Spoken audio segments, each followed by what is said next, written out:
Veamos un ejercicio para el diseño de unas losas perimetralmente apoyadas de acuerdo a los comentarios y el método que en el video anterior estuvimos comentando. Tenemos aquí la planta de un edificio que tiene 6 tableros. Como podemos apreciar, 4 de ellos tienen las mismas condiciones de borde, que son de esquina, que están señalados aquí como uno romano, y otros 2 que son de borde con un lado largo discontinuo, que sería este y este. Las losas están apoyadas en vigas de 25 por 50 centímetros de peralte. Los claros ejes son 4 metros y 6 metros. De aquí pasamos a ver el uso que va a tener la estructura. Este lo fijamos como de uso habitacional. Esto con la finalidad de que tengamos la propuesta de la carga viva que debemos de considerar. Los materiales: concreto de 250, acero de 4200, y propondremos una losa sólida de concreto reforzado de 12 centímetros de peralte.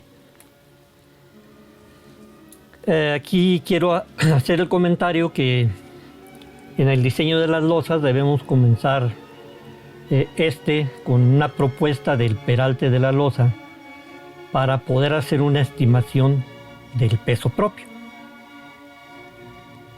Ya teniendo pues una propuesta del peralte, empezamos con el análisis de cargas. Losa de 12 por 2400, 288.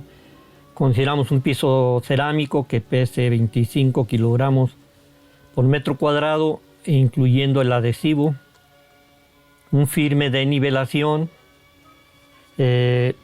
Cuando recién se cuela una losa, queda generalmente con irregularidades, lo que hace necesario meter un firme o aplanado, en este caso lo estoy considerando de 3 centímetros, de mortero de cemento. Tendríamos aquí 60 kilogramos por metro cuadrado. Un falso plafón, 20 kilogramos por metro cuadrado. Y una sobrecarga que en este caso pide el reglamento de la Ciudad de México, en el sentido de que hay que considerar en la carga muerta una sobrecarga de 20 kilogramos por metro cuadrado cuando la losa se cuela ahí en el lugar, y otros 20 kilogramos por metro cuadrado cuando sobre ella se pone algún piso. Por lo tanto, debemos de considerar, si seguimos esta recomendación, un incremento de la carga muerta de 40 kilogramos por metro cuadrado, lo que tenemos aquí 433. Vamos a considerar también la posibilidad de que sobre las losas exista al menos un muro divisorio en la parte de alto, cosa que es lógico porque se trata de un uso habitacional, por lo tanto pues va a haber ahí arriba recámaras y todo esto. Entonces vamos a considerar un muro en la dirección del claro corto, aquí a mitad del tablero, para tener asignado a la estimación de la carga muerta un incremento que considere la presencia de muros en la parte de arriba, y este es el criterio que vamos a seguir. El muro ya con acabados, tenemos el dato de 200 kilogramos por metro cuadrado. Es de 2.5 metros de altura. Por lo tanto, el peso total del muro, desde este punto hasta este otro, que es lo que carga la losa, la otra parte ya queda sobre las vigas.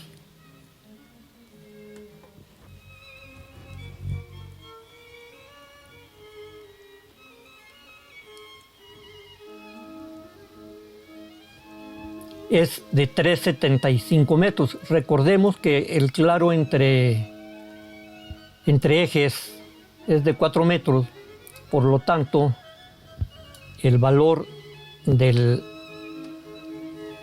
claro corto de paño a paño de las vigas, que sería el valor de A1, sería de 3,75 metros. Por lo tanto, el peso del muro es 250 de alto por 3,75 por 240, 2.250 kilogramos. La relación de claros, del claro corto al claro largo, ya el claro largo considerado también entre paños interiores, nos da 0.65. De la tabla que habíamos comentado,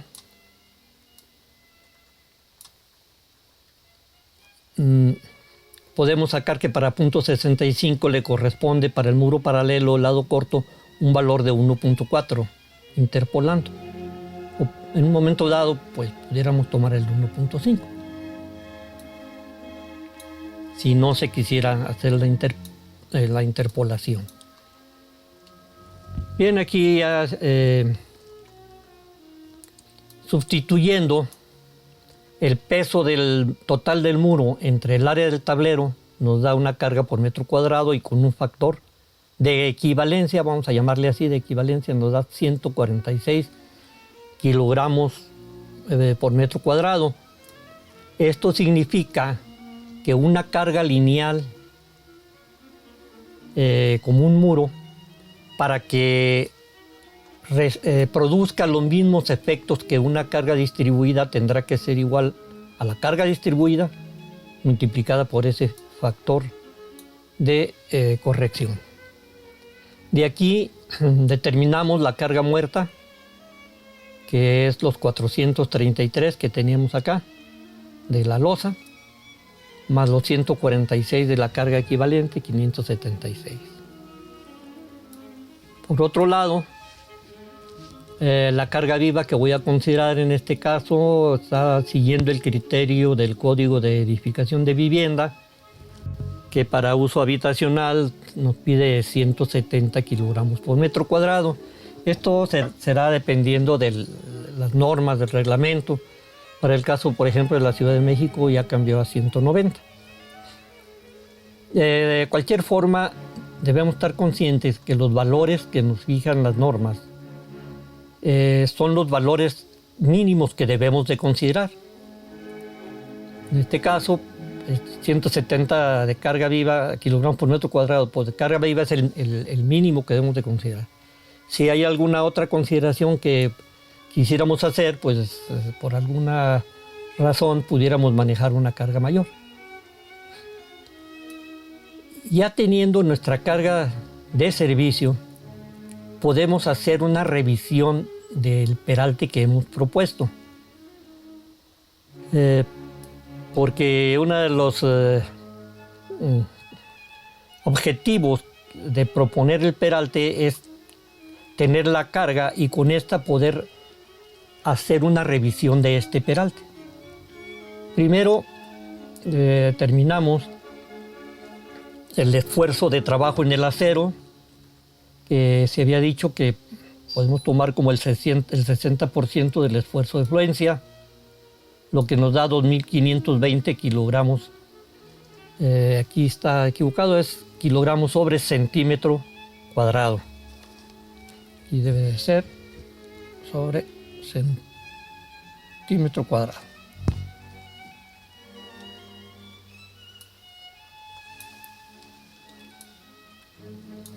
El tablero crítico es el tablero 1. ¿Por qué razón es el tablero 1 el crítico? Porque son de igual tamaño, pero el tablero 1 tiene 2 bordes discontinuos, mientras que el tablero 2 solamente un borde. Por lo tanto, al determinar el perímetro de este tablero, estos dos lados los vamos a multiplicar por 1.25, mientras que en el tablero 2 solamente multiplicaríamos por 1.25. Por lo tanto, el mayor perímetro calculado le corresponde al tablero 1. Por esa razón, 1 romano, estoy comentando aquí que el tablero crítico es el tablero 1, dado que tiene 2 lados discontinuos. Y de acuerdo a lo que comentamos anteriormente, el cálculo del perímetro será igual al lado corto que tiene continuidad, más el lado largo que tiene continuidad, más el lado corto discontinuo incrementado en un 25% y el otro lado largo discontinuo también incrementado en un 25%. Esto nos arroja 21 metros. Sustituyendo en la ecuación de peralte mínimo, recordándoles que aquí el esfuerzo se utiliza el valor en kilogramos sobre centímetro cuadrado y la carga en kilogramos por metro cuadrado, que esta raíz pues, es un valor adimensional, es un coeficiente solamente. Lo multiplicamos por el perímetro entre 250, lo que nos arroja un peralte mínimo de 10 centímetros, peralte efectivo. Si tomamos como peralte efectivo esos 10 centímetros y consideramos un recubrimiento de 2 centímetros por el acero, pues nos dará 12 centímetros, que es el que habíamos propuesto. Entonces podemos considerar que con estos 12 centímetros nuestra losa tendrá un buen comportamiento. Las deflexiones no serán tan grandes. ¿Podemos utilizar un peralte menor que los 12 centímetros? Sí, sí se puede, solamente que habría que calcular las deflexiones y comprobar, checar que estas deflexiones no excedan a los valores límites que fija el reglamento. Y habiendo calculado nuestra carga de servicio y revisando con ella que el peralte propuesto es adecuado para el control de las flechas, estimamos ahora la carga de diseño de acuerdo a la normativa del ACI. Es el mayor de estos dos valores, dado por estas dos expresiones. En nuestro caso, el mayor es 967 kilogramos fuerza por metro cuadrado. Este rige. Antes de entrar al diseño por flexión, para determinar la varilla que va a llevar, también es conveniente hacer primeramente una revisión del cortante. Esto es debido a que si la resistencia de la losa a cortante con el peralte de 12 centímetros es insuficiente, habría que aumentar dicho peralte, dado que en este tipo de losas no es posible colocar estribos o anillos. Serían elementos que no son eficientes, no trabajan adecuadamente. Por lo tanto, en el caso de las losas sólidas, si tenemos problemas de cortante, no queda otra más que aumentar el peralte de la misma. Es muy raro que en el caso de las losas esto ocurra, en losas sólidas. Sin embargo, por cuestión de procedimiento voy a determinarlo. Por lo tanto, el cortante último lo determinamos con esta expresión.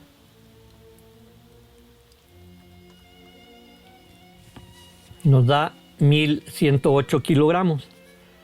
Aquí falta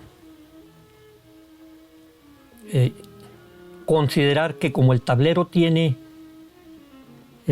lados continuos y discontinuos, este valor en realidad BU debo de tomarlo como 1.15 por 1108.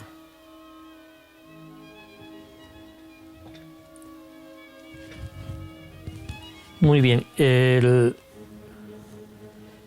Sin embargo, de cualquier forma, este producto no llega ni a 2000 kilogramos.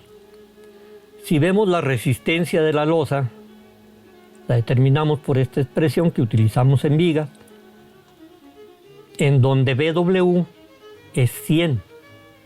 ¿Por qué razón? Porque la carga que estoy utilizando aquí está dado en kilogramos por metro lineal para una franja de 1 metro de ancho. Aquí lo que se está haciendo es considerar una franja de losa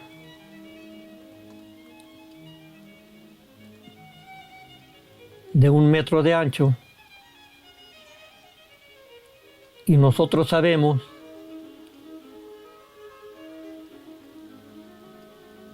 que por cada metro lineal, cada bloque de estos va a pesar 967. Son kilogramos por cada metro cuadrado, 1 metro por 1 metro. Por lo tanto, si lo vemos de aquí, la carga será 967 kilogramos por cada metro de longitud. Por lo tanto, lo que estoy haciendo aquí es multiplicar los 967 kilogramos por metro cuadrado por 1 metro, y esto nos queda ya en kilogramos por metro lineal. Entonces, viéndola de esta manera hacia allá, la carga sería lineal, 967 que pesa cada metro cuadrado. Con esto pues se queda claro que estamos utilizando una franja de 1 metro de ancho. Y comentaba, esta franja de 1 metro de ancho, por eso estoy tomando aquí BW100 por 10 centímetros de peralte efectivo, nos da una resistencia de 8300, que es mucho más alta que el que tenemos acá. Por lo tanto, la resistencia es mayor que la carga última, no habiendo necesidad de hacer una modificación del peralte. Pasamos ahora al diseño por flexión. Quiere decir, por la simetría de la estructura tenemos solo 2 tipos de tablero. Uno de esquina, el llamado 1 romano, y el otro de borde con un lado largo discontinuo 2. La relación de lados es igual para ambos tableros, es decir, A1 entre A2, miden lo mismo, es 0.65. Lo mismo el producto WU por A1 al cuadrado es el mismo para ambos tableros, y considerando, como ya había comentado, una franja de ancho igual a 1 metro. Esta carga pasó de ser de 967 kilogramos por metro cuadrado a 967 kilogramos por metro lineal para esa franja de 1 metro de ancho.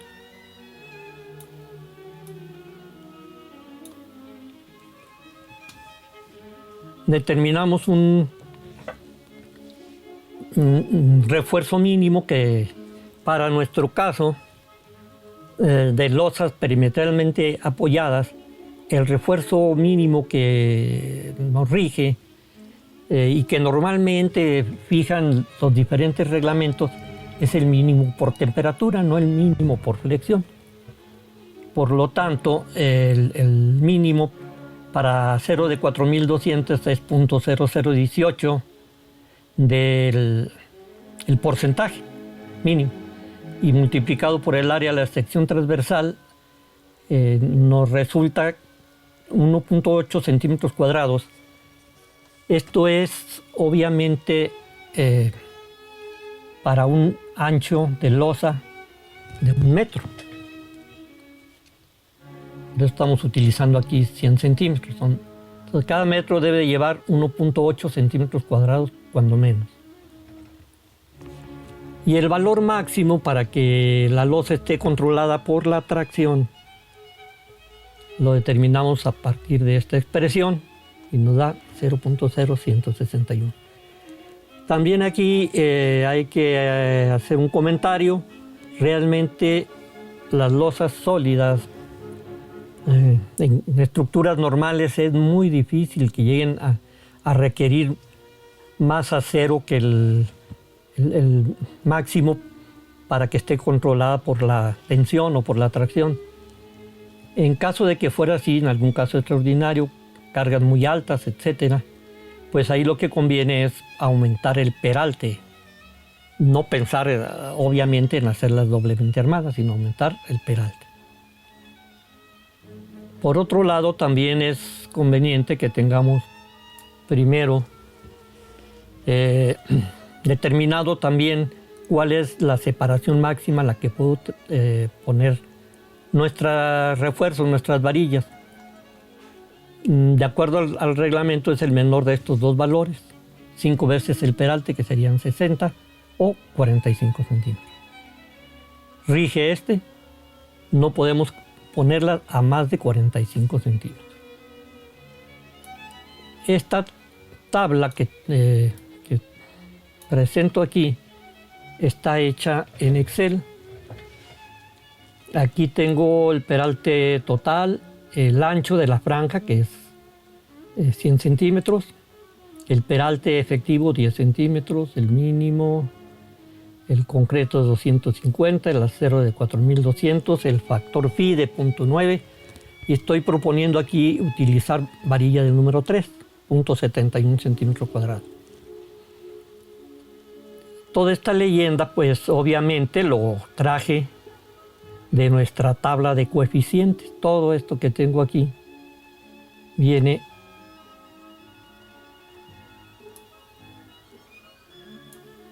de la tabla que anteriormente habíamos visto. Por ejemplo, para el tablero interior, todos los bordes son continuos, etcétera, etcétera.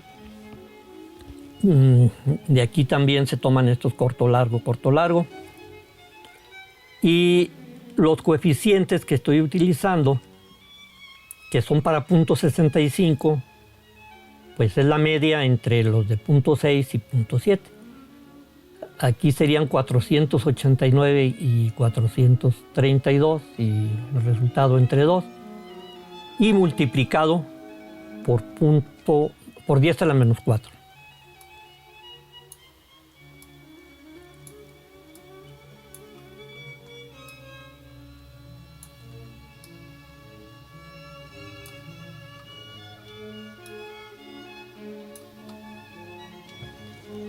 Aquí tenemos ya los coeficientes. Yo agregué una columna en donde puse un identificador para cada uno de los momentos.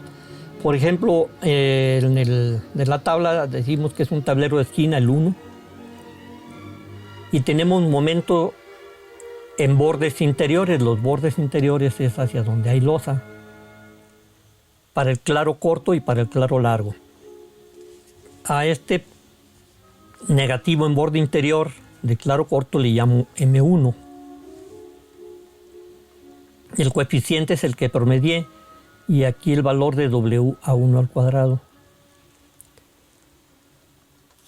El producto de este coeficiente por este valor me va a dar el momento.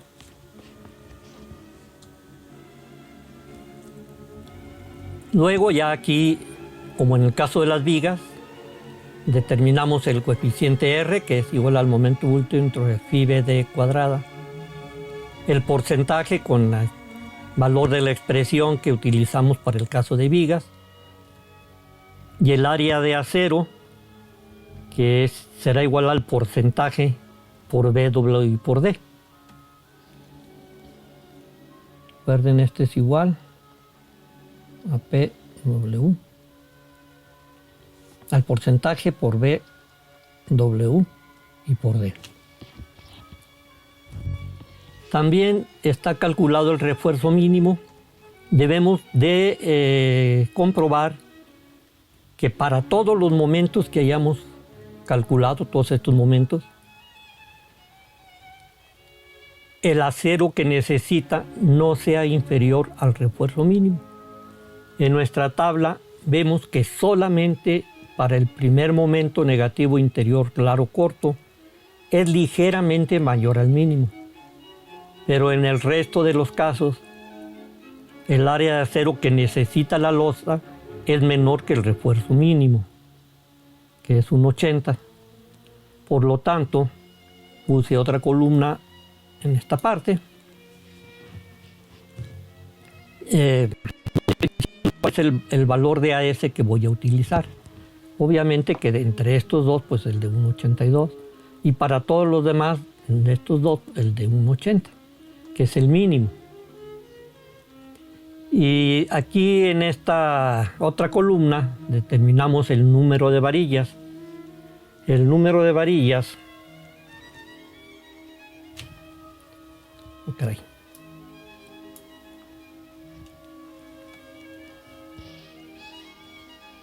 El número de varillas, les decía,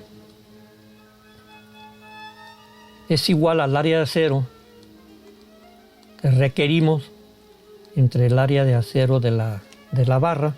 En este caso será el área de acero correspondiente entre 0,71.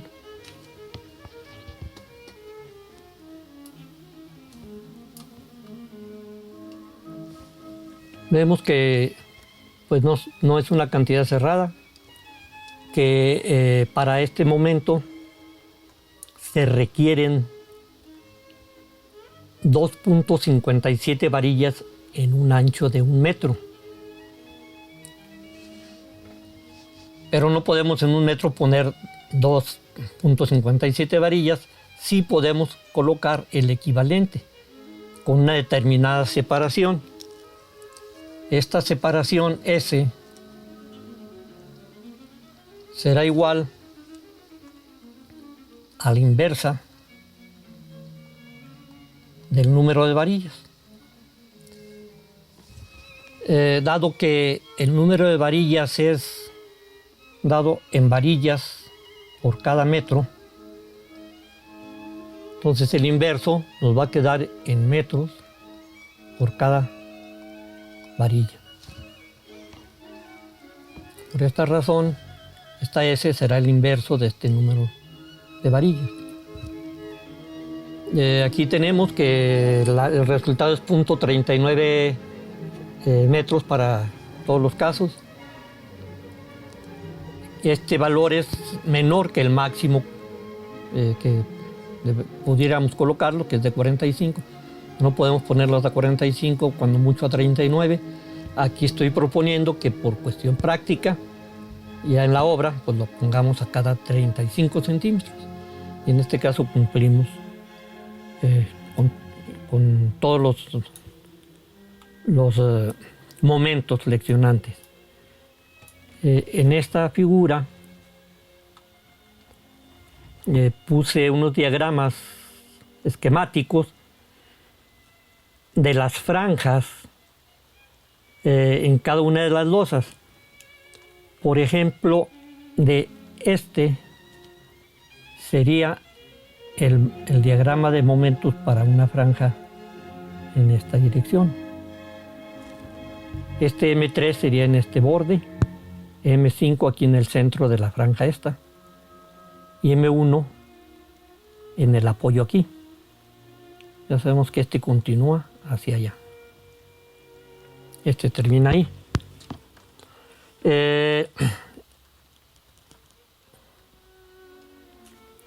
Para el momento 6, ese diagrama corresponde a una franja que iría en esta dirección, de 1 metro de ancho, que es lo que tomamos. Por lo tanto, este momento 6, decía, es aquí al centro del tablero este. M4 sería en este borde negativo. Aquí tenemos M2 y M8 en este borde. Desde luego que aquí el refuerzo va en la parte superior. No podemos tener dos separaciones diferentes de un lado de la varilla y del otro lado otra separación del otro lado de la viga, perdón. Entonces la separación que calculemos aquí para el refuerzo negativo, aunque en este caso pues no tiene mucho sentido, este refuerzo debe ser para el mayor de los dos momentos que coinciden ahí. En nuestro caso todo dio para el mínimo por temperatura, entonces no tiene ningún problema. Y la figura pues tiene por objeto, para que ustedes identifiquen en la tabla que está hecha en Excel, dónde quedan cada uno de estos momentos. En esta parte tenemos una figura en donde estoy haciendo la propuesta del acero de refuerzo. Estoy proponiendo que una varilla vaya continua y luego otra varilla que va a ir columpiada.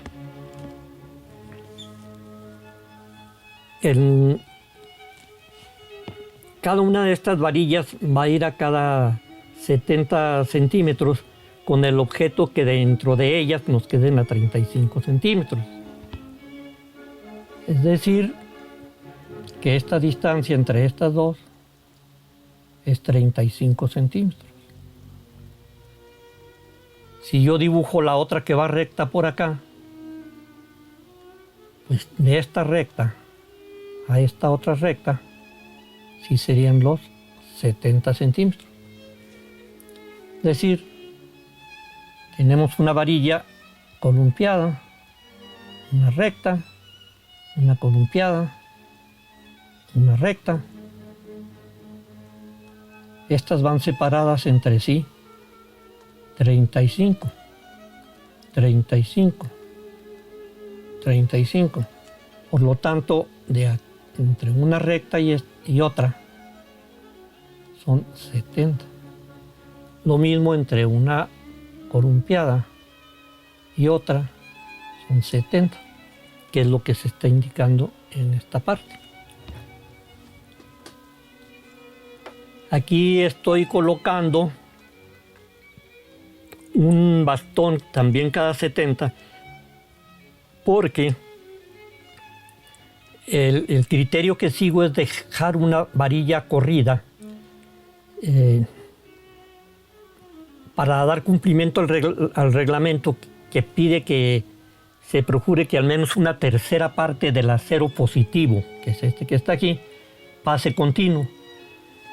Al dejar yo una recta y luego doblar otra, esta la columpiamos o doblamos, bastoneamos también se dice, para pasar el refuerzo positivo que ya no necesitamos hacia el lado del momento negativo, que sería en este apoyo. Pero para que nos siga quedando con una separación de 35 centímetros, entonces colocaremos un bastón sobre cada una de las varillas que dejamos recta, para que nos queden todas las varillas en la zona de momento negativo a cada 35 centímetros. Lo mismo haríamos en esta parte. Aquí les comento también que el doblez se hace en los puntos de inflexión. El método propone este siguiente criterio para hacer el doblez y el corte de barras. Para el refuerzo negativo, se pide que el corte que se haga sea a una distancia igual a 1/5 del claro más un peralte del paño del apoyo. Este es del paño de aquí.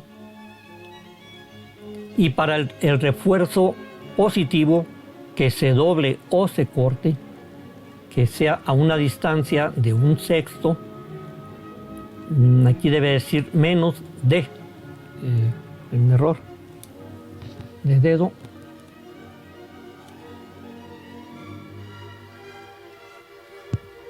aquí debe decir